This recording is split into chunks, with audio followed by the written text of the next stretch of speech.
নমস্কাৰ আৰু good morning সকলোকে এটা নতুন দিনৰ আৰম্ভণিৰে মই মন দাস আপোনালোকক স্বাগতম জনাইছোঁ। আৰু এয়া মই আছোঁ নদীৰ পাৰত আৰু এয়া পানী বাঢ়ি গৈছে।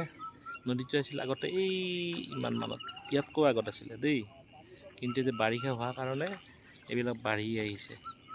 এইখিনিতে আছিলে এটা হেলিপেড আৰু হেলিপেড ডুব গৈছে। এতিয়া ফিল্ডতো চাগে পানী সোমাব। আৰু আমাৰ মথাউৰি হ'ল এইটো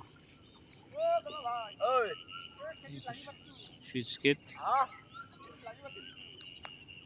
গতিকে বাৰিষা সকলোতে পানী হৈছে, গতিকে উপায় নাই আৰু, নহয় জানো? বাৰিষা কেইদিন আমাৰ অসমত বহুত কষ্ট হয়, মানুহবিলাকৰ মানে বহুত প্ৰব্লেম হয়। আৰু এইটো সমস্যা বহুত দিনৰ পৰা আছে, কিন্তু সমাধান হ'লে উলিয়াব আজিলৈকে কোনেও পৰা নাই আৰু চাগে নোৱাৰিবও দেই। ধন্যবাদ। জয় হিন্দ, জয় আই অসম।